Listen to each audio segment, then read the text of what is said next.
Will Space Marine 2 be the death of Helldivers 2? Yes. And no. Warhammer 40k Space Marine 2 is a gorgeous on-the-rails hacker shooter featuring a PvE co-op mode that overlaps with the Helldivers 2 core game loop, in that you blast bugs and heretics in an over-the-shoulder, guns blazing, death-dodging whirlwind of destruction. In both games, you can customize your loadout, but Space Marine 2 offers additional personalization that many in the diver community long for, including weapon side grades, armor cosmetics, and both class and weapon perks, allowing you to fine-tune mechanics to your preferred manner of bedlam delivery. With all that said, these games do scratch a slightly different itch, but that's not enough to insulate Helldivers 2 from having their players siphoned off. Arrowhead Game Studios will permanently lose players who seek a co-op shooter game and value other features like a focus on melee, a deeper meta, and PvP, all of which this new entrant offers. In the short term, former Helldivers will flock to SM2, seeking the same insecticidal experience, and those who prefer the differences of Space Marine 2 will stay there. This loss in player retention is in addition to that which happens to every game as they compete for the same finite resource: you. Remember, competition for game goes well beyond its nearest competitive offering, since at the end of the day, a game competes within various audience segments for entertainment dollars and entertainment hours.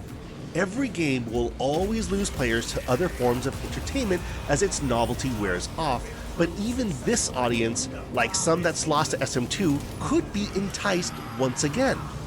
Look, as things are going so far, Arrowhead doesn't need a nemesis to bring Helldivers 2 player concurrency numbers to record lows. They're doing that just fine on their own.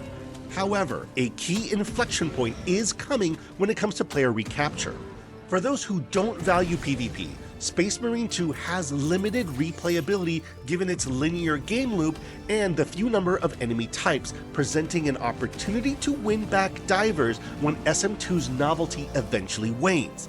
The coming September 17th balance update will be pivotal, providing a beacon to maybe give the game another run at some future time when wasting enemies of the Imperium becomes stale. Without a constant feed of new perks and weapon versions, slaying Tyranids and other such things by the hundreds will eventually make the grind lose its luster, especially when you've already dialed in your favorite classes.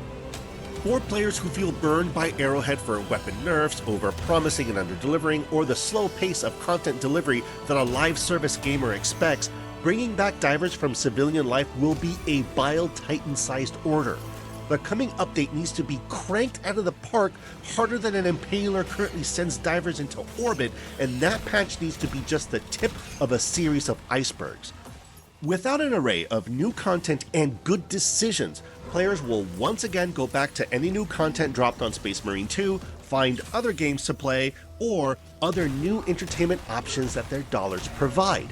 As for me, I'll continue to both sip my liberty and scream, "The Emperor protects!" as I carve through filthy Xeno scum that dare present themselves before me.